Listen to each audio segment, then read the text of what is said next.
The soft hum of string instruments floated through the air, echoing off the marble walls of St. Agnes Chapel. Rows of white roses lined the aisle, sunlight filtered through stained glass windows, and the scent of jasmine lingered in the warm June air. Guests whispered with anticipation, turning their heads toward the grand oak doors, waiting for the bride to appear. But Emily Warren never walked through those doors. Inside the bridal suite, her wedding dress hung untouched on its padded hanger. Her shoes were still neatly placed beneath the antique vanity. Her phone buzzed silently on the floor, showing 15 missed calls, most from her mother. The room was locked from the inside, no broken windows, no signs of struggle, just silence. Outside, the groom, Daniel Brooks, paced nervously as whispers turned to confusion. Minutes passed, then hours. Panic replaced hope. Police arrived. Helicopters circled. And just like that, Emily vanished without a single trace on the happiest day of her life. What no one knew then was that it would take 7 years to find her again, and the truth of where she'd been would shake everyone to the core. Before we uncover what really happened to Emily, make sure you subscribe and hit the bell. Here, every story reveals secrets the world forgot, and you won't want to miss what's coming next. Join thousands who believe truth deserves to be told. The next twist starts now. Emily Warren had always been the kind of person who made others feel like they mattered. She listened with her eyes, hugged with intention, and made the kind of coffee that tasted like home. At 28, she was the youngest head librarian in Fairview, Connecticut, a small, picturesque town where people still left their doors unlocked and waved to each other at stoplights. She had a quiet beauty, not the kind that demanded attention, but the kind that lingered in your mind after she walked away. Her long chestnut hair was always pulled into a neat braid, and her hands, soft but steady, had shelved thousands of books, wiped countless tears from children's cheeks during story hour, and penned dozens of letters to her late father long after he passed. Her relationship with Daniel Brooks had seemed like a fairy tale. He was kind, calm, a former college baseball player turned successful insurance agent. Their chemistry wasn't flashy, it was steady, built on long conversations and shared Sunday breakfasts. Together, they felt solid. But not all of Emily's past had been so peaceful. A few years before meeting Daniel, she had ended a relationship with Tyler Grant, a charming but controlling man who grew increasingly possessive. After months of manipulation and fear, she'd finally escaped him, or so she thought. Emily never spoke much about Tyler. When she did, her voice would falter slightly, as if saying his name gave him power. But she assured those close to her that it was over, that she was safe, that Daniel made her feel whole again. In the weeks leading up to the wedding, Emily had thrown herself into the details, handwritten vows, flower arrangements, playlists. But Rachel Monroe, her best friend and maid of honor, noticed something odd. Emily had been forgetting things, keys, appointments, names. One night, she even called Rachel in tears after waking from a nightmare she couldn't explain. And then, just 3 days before the ceremony, Emily received an envelope with no return address. Inside was a single Polaroid photo, blurry, dark, but unmistakably taken from outside her apartment window. She didn't tell Daniel. She didn't tell anyone. But the way her hand trembled when she held that picture, it said everything. More than anything, Emily Warren wanted peace. Not the kind found in silence, but the kind that lives inside a person. The quiet assurance that everything will be okay. After years of instability, heartbreak, and healing, she believed she had finally found that peace with Daniel Brooks. Their relationship wasn't dramatic or loud. It was warm, trustworthy.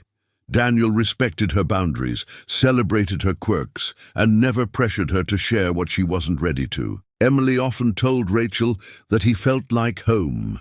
Her mother, Linda, had been skeptical at first, protective, especially after what Emily endured with Tyler. But even she had grown to admire Daniel's unwavering gentleness. Planning the wedding had been a joyful, if chaotic, distraction. Emily wanted everything to feel intimate: handwritten table cards, wildflowers from her grandmother's garden, a small chapel surrounded by trees. She even had a playlist of jazz covers she and Daniel danced to in their kitchen. It was her dream coming to life.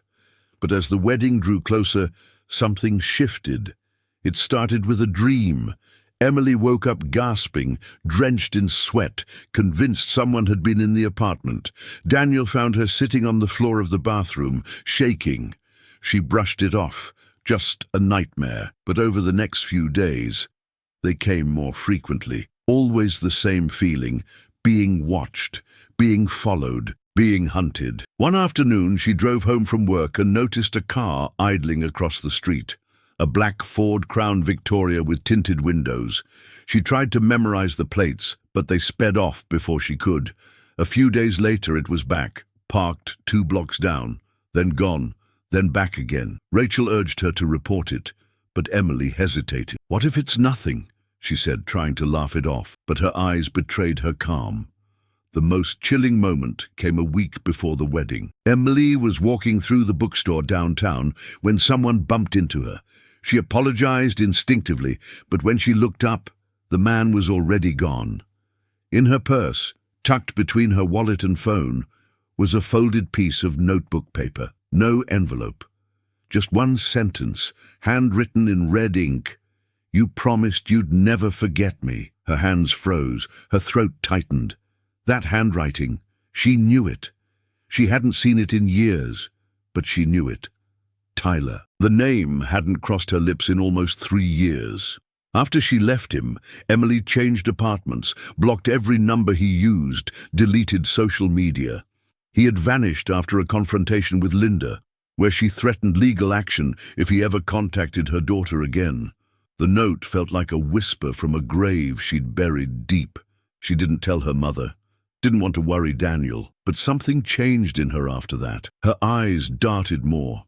She double-checked locks. She stopped walking alone at night. Even at home, with Daniel by her side, she couldn't quite relax. 3 days before the wedding, she received the Polaroid, a blurry photo, clearly taken at night, from outside her living room window. The light inside made the reflection sharp enough. Emily curled up on the couch reading a book, unaware that someone was watching. She held that picture for over an hour before hiding it behind her bookshelf. No return address, no note, no fingerprints. Emily's instincts screamed at her to run, to speak, to warn someone. But fear has a way of wrapping its fingers around the throat and convincing you that silence is safer. Daniel noticed she was quieter, more distracted. When he asked what was wrong, she smiled and said it was just nerves. Linda noticed too. On the eve of the rehearsal dinner, she pulled her daughter aside. "You're not having second thoughts, are you?" Emily shook her head. "No, not about Daniel." "Then about what?" Emily looked down. "Just memories." She didn't elaborate. The night before the wedding, Emily stayed at a small guest cottage on her mother's property, as per tradition. Rachel came over with wine and movies to keep her relaxed. They laughed, gossiped, even cried a little. Emily seemed lighter for a few hours. But when Rachel left at midnight, Emily stood at the door for a long time, watching the trees sway in the wind. Somewhere deep inside, something told her this would be the last time she saw the world as she knew it.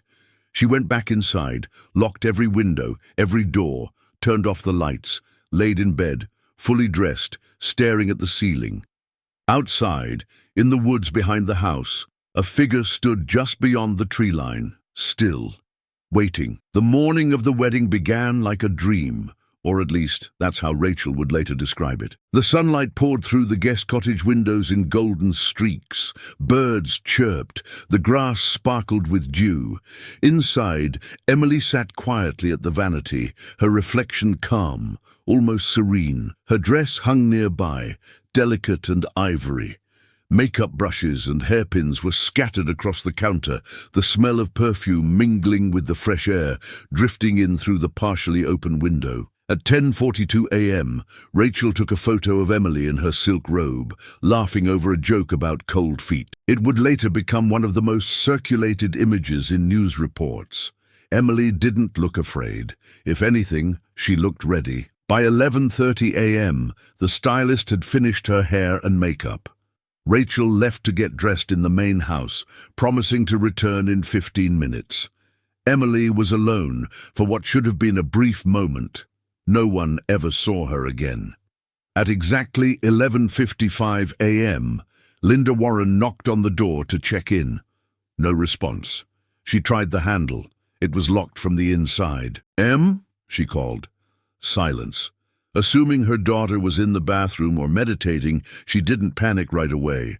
But after 5 minutes of knocking, calling, and hearing nothing, Linda's nerves began to fray. She called Rachel, then Daniel. Still no answer. By 12:10 p.m., Daniel arrived, visibly shaken. He called Emily's phone. No answer. He pounded on the door, his voice growing louder with each shout. "Emily, open the door! Are you okay?" Rachel returned. The three of them stood outside the door, exchanging increasingly panicked glances. At 12:18 p.m., Linda called 911. First responders arrived at 12:26 p.m. After knocking and announcing themselves, they broke the lock. The door burst open. The room was empty. Her dress was still on the hanger, her shoes beneath it, her phone on the floor beside the bed. The screen had gone dark, but dozens of missed calls and messages waited behind the lock screen. Her makeup bag was open, brushes untouched since Rachel had left. The window was open, not wide, but enough. A white curtain fluttered lazily in the breeze. There were no signs of a struggle, no blood, no broken glass, just stillness. A police dog picked up a scent near the edge of the property, but lost it near the woods. Officers fanned out. A drone was deployed. Helicopters circled. Nothing. By 1:30 p.m., guests began to arrive at the chapel. Ushers awkwardly greeted people, unsure of what to say. Inside, Daniel sat in a back room, his hands shaking, whispering her name like a prayer. Rachel paced outside, phone glued to her ear, calling hospitals, friends, anyone. Linda stood in the middle of the bridal suite, staring at the untouched dress. "This doesn't make sense," she kept repeating. "This doesn't make sense." Police interviewed everyone. Rachel, Linda, Daniel, the stylists, the caterer. No one saw anyone suspicious. No one heard anything strange. Emily was simply gone. Then came the first clue, if it could be called that. At 3:12 p.m., an officer walking the woods behind the guest cottage found something on the grass, a blue ribbon tied into a loose knot. It wasn't from Emily's dress, hair, or decorations. It was too weathered, slightly torn at the end, but there it was, like someone had placed it intentionally. Later that night, officers searched the home security footage from the main house and surrounding areas. Nothing, no sign of anyone entering or leaving. No cars, no movement in the trees, just static images of calm. By morning, local media had caught wind of the story. "Bride vanishes moments before wedding," the headlines read. Photos of Emily smiling in her robe were plastered across TV screens. Speculation erupted instantly. Did she run away? Was she kidnapped? Was Daniel involved? Detective Marcus Hayes was assigned to the case by the end of the day.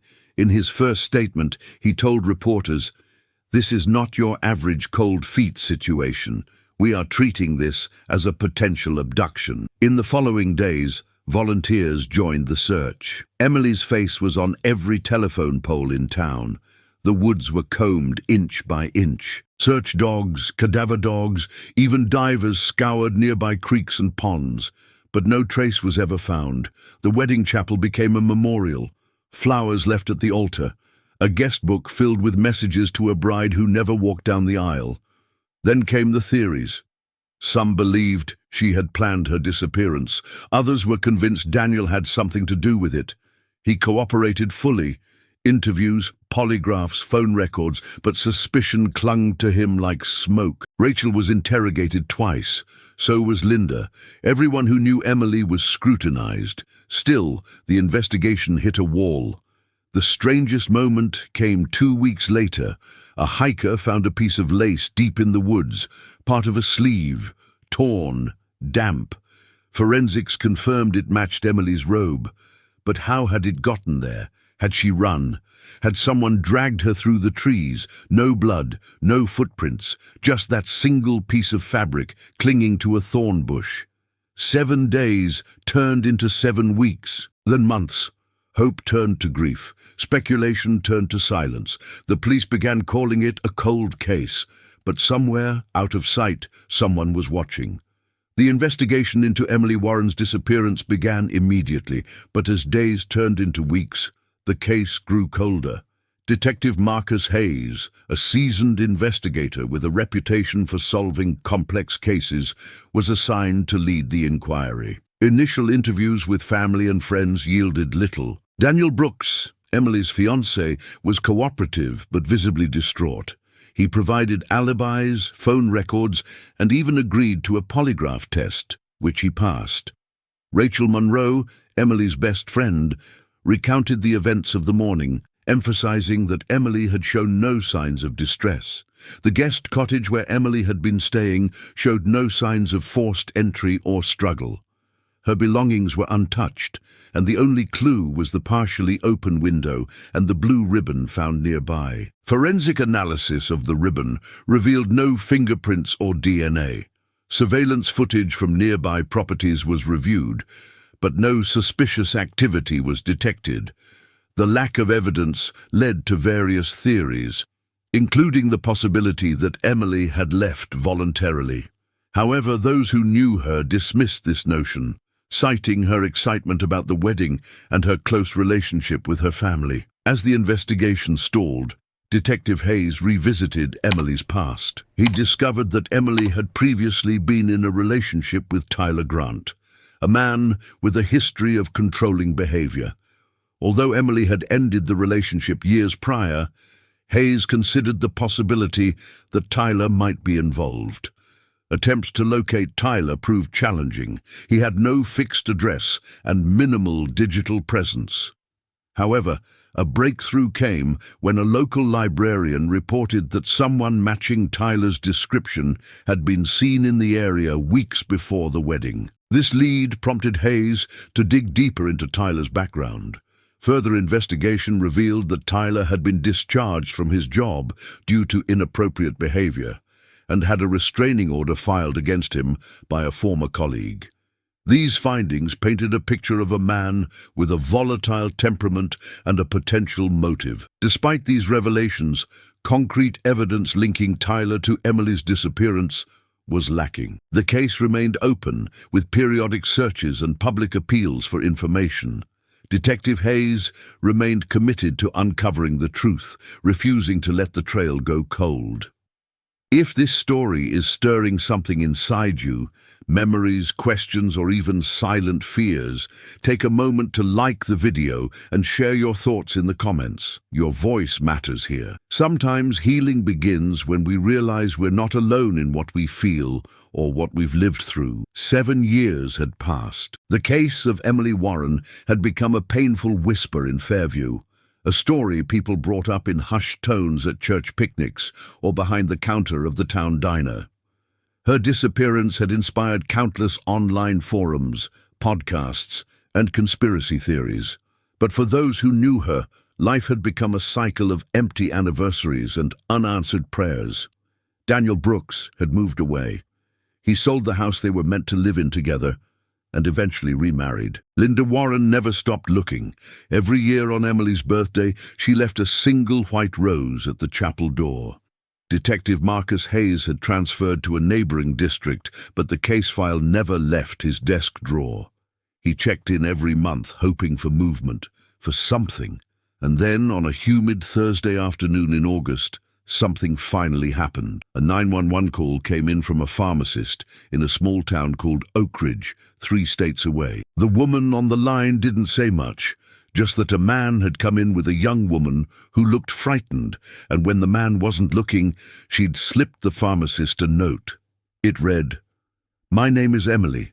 Please help me." By the time the police arrived, the man and woman were gone, but surveillance cameras caught their faces, and there, unmistakably, was Emily Warren, older, thinner, her eyes hollow, but alive. The man was identified as Tyler Grant. Within 24 hours, a statewide manhunt was underway. Police traced his car to a rural property outside of town, deep in the woods. At 4:47 a.m., a SWAT team raided the cabin.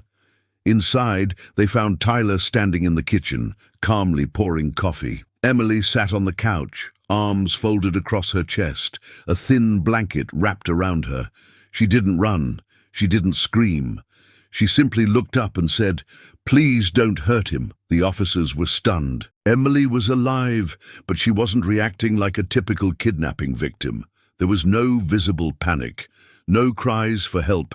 If anything, she seemed protective. At the hospital, doctors found signs of long-term malnourishment, sleep deprivation, and psychological trauma. But she insisted she had not been held against her will. "He saved me," she said repeatedly. It took weeks of therapy and questioning to peel back the layers of what had happened. According to Emily, Tyler had come to her the night before her wedding. He didn't break in, he waited. When she stepped outside to get fresh air, he approached her, said he needed to talk. She followed him, just for a minute. She never came back. In those early days, she tried to leave. He kept her locked in the basement of the first house, said she was sick, said the world thought she was dead, that her mother had given up, that Daniel had replaced her within weeks. Over time, the isolation took hold. Tyler manipulated her, rewrote her memories, controlled her reality, told her that she had chosen him, that Daniel never really loved her, that the world out there was dangerous, but with him, she was safe. She stopped fighting, and then, eventually, she stopped wanting to. "He made me believe I didn't exist anymore," she told one therapist.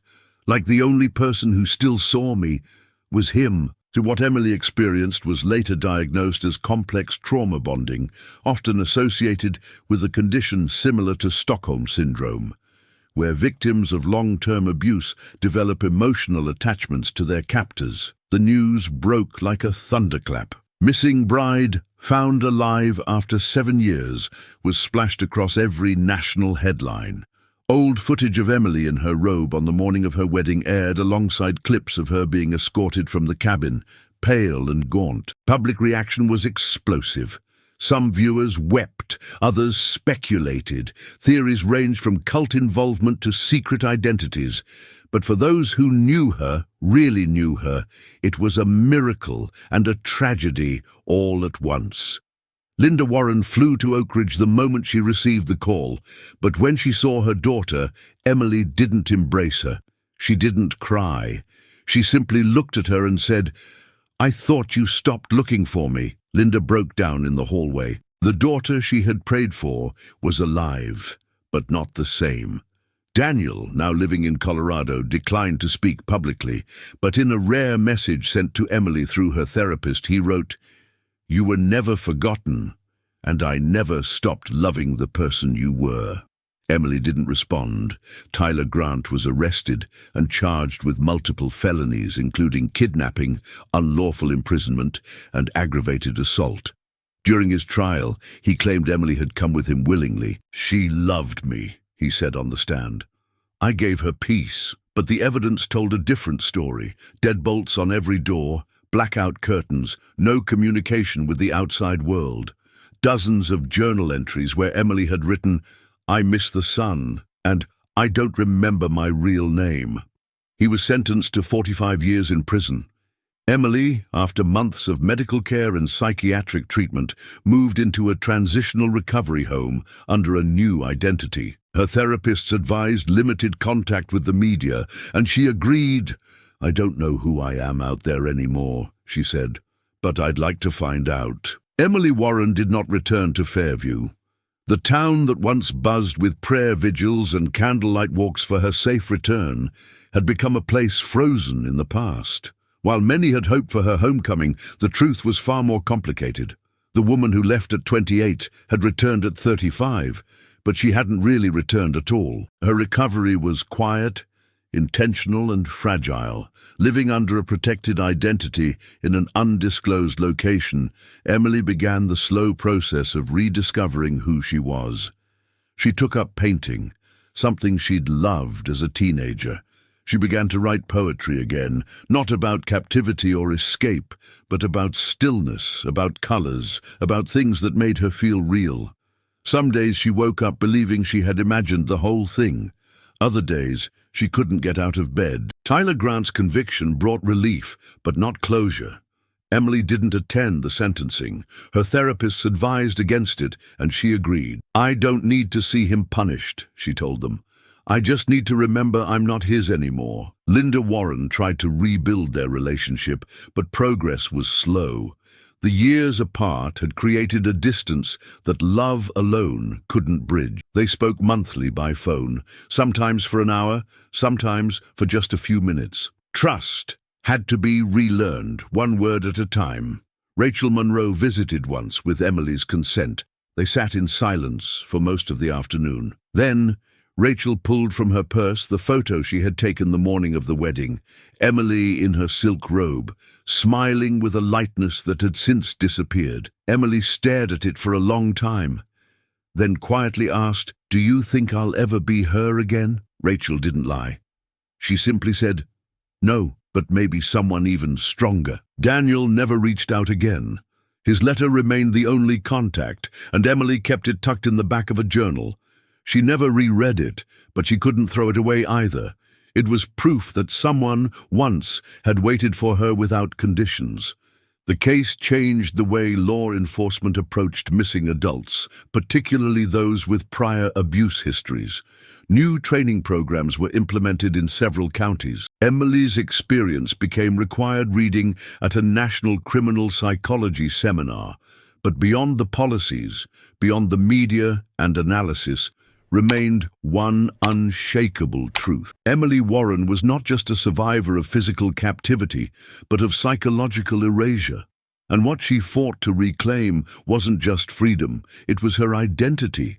She often said healing felt like walking across a bridge that kept rebuilding itself one step behind her. And that's what made every step forward so terrifying and so powerful. We often imagine that rescue ends with freedom, but for Emily, rescue was just the beginning. Now that you've heard Emily's story, ask yourself, what would you have done if you were her? Would you have recognized the manipulation, the slow unraveling of truth disguised as protection? Or would you, like so many others, have been pulled into the same silence? This isn't just a story about a disappearance, it's about control, about the terrifying power someone can have over another when love is twisted into a weapon. Emily's survival wasn't just physical, it was emotional warfare, psychological captivity, and unfortunately, her story is not unique. So now we want to hear from you. What do you think really happened during those 7 years? Do you believe Emily ever truly escaped Tyler emotionally? Or do scars like those never fully heal? Leave your thoughts and theories in the comments. We read every single one. Share this video with someone who needs to understand that not all prisons have bars and that not all victims can scream. And if you haven't yet, subscribe to the channel for more real stories that reveal the darkest and sometimes most inspiring truths about the human condition. Because sometimes survival is just the first chapter.